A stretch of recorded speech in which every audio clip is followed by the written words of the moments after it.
ভাবুন তো, একটি ফুটবল ম্যাচ মাত্র ৯০ মিনিটের, কিন্তু সেই ৯০ মিনিটের খেলা থেকেই আয় হতে পারে হাজার হাজার কোটি টাকা। অবিশ্বাস্য হলেও সত্যি, একটি বিশ্বকাপ থেকেই ফিফা বিলিয়ন বিলিয়ন ডলার আয় করে। আর সবচেয়ে অবাক করার বিষয় হলো, ফিফা নিজেরা কোনো ফুটবল খেলে না। তাদের কোনো ক্লাব নেই, কোনো স্টেডিয়াম নেই, এমনকি কোনো খেলোয়াড়ও নেই। তাহলে প্রশ্ন হলো, ফিফা এত টাকা আয় করে কিভাবে? চলুন আজ জানি বিশ্বের সবচেয়ে বড় ফুটবল সংস্থার অবিশ্বাস্য আয়ের রহস্য। ১৯০৪ সালে মাত্র ৭টি ইউরোপীয় দেশকে নিয়ে যাত্রা শুরু করেছিল ফিফা। তখন কেউ কল্পনাও করতে পারেনি একদিন এই সংস্থাই বিশ্বের সবচেয়ে জনপ্রিয় খেলা ফুটবলের নিয়ন্ত্রক হবে। আজ ২০০রও বেশি দেশের ফুটবল ফেডারেশন ফিফা এর সদস্য। বিশ্বকাপ, নারী বিশ্বকাপ, অনূর্ধ্ব-১৭, অনূর্ধ্ব-২০ এমন অসংখ্য আন্তর্জাতিক টুর্নামেন্টের আয়োজন করে এই সংস্থা। কিন্তু এত বড় আয়ের আসল রহস্য কোথায়? অনেকেই ভাবেন টিকিট বিক্রি ফিফা এর সবচেয়ে বড় আয়ের উৎস, কিন্তু আসল সত্যটা সম্পূর্ণ ভিন্ন। ফিফা এর সবচেয়ে বেশি আয় আসে টেলিভিশন সম্প্রচার স্বত্ব বিক্রি থেকে। বিশ্বকাপ শুরু হওয়ার অনেক আগেই বিশ্বের বড় বড় টেলিভিশন নেটওয়ার্ক ও ডিজিটাল সম্প্রচার প্রতিষ্ঠানগুলো কোটি কোটি ডলার খরচ করে ম্যাচ সম্প্রচারের অধিকার কিনে নেয়। কারণ তারা জানে বিশ্বকাপ এমন একটি আসর যেখানে একটি ম্যাচই কোটি কোটি মানুষ একসঙ্গে দেখে।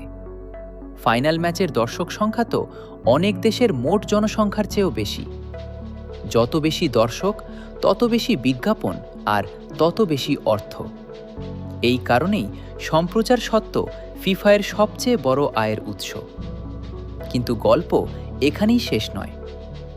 আপনি কি কখনো খেয়াল করেছেন বিশ্বকাপ চলাকালে মাঠের চারপাশে, খেলোয়াড়দের পেছনে কিংবা টিভির পর্দায় বারবার একই কিছু কোম্পানির বিজ্ঞাপন দেখা যায়?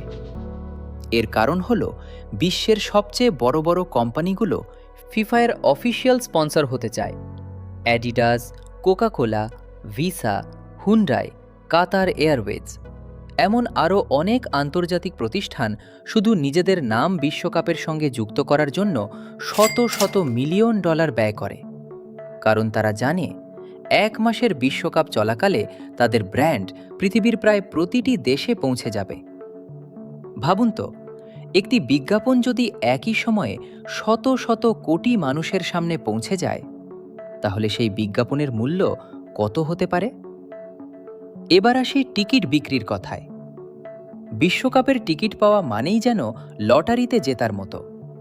অনেক ম্যাচের টিকিট বিক্রি শুরু হওয়ার কয়েক ঘন্টার মধ্যেই শেষ হয়ে যায়। বিশ্বের নানা প্রান্ত থেকে লাখ লাখ ফুটবল প্রেমী শুধু একটি ম্যাচ মাঠে বসে দেখার জন্য হাজার হাজার কিলোমিটার ভ্রমণ করেন।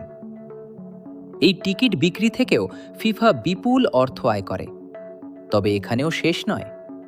আপনি যদি কখনো অফিসিয়াল বিশ্বকাপের জার্সি, ফুটবল, ক্যাপ, স্কার্ফ বা স্মারক কিনে থাকেন, তাহলে পরোক্ষভাবে ফিফা এর আয় বাড়াতে সাহায্য করেছেন।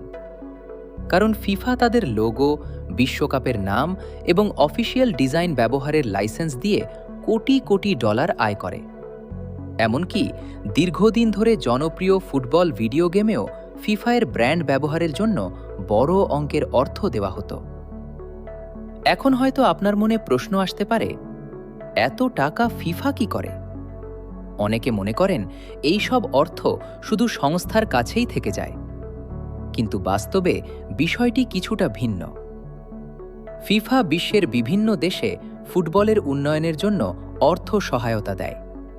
নতুন স্টেডিয়াম নির্মাণ, তরুণ খেলোয়াড়দের প্রশিক্ষণ, নারী ফুটবলের উন্নয়ন, রেফারি প্রশিক্ষণ এবং ছোট দেশগুলোর ফুটবল অবকাঠামো গড়ে তুলতেও তারা অর্থ বিনিয়োগ করে।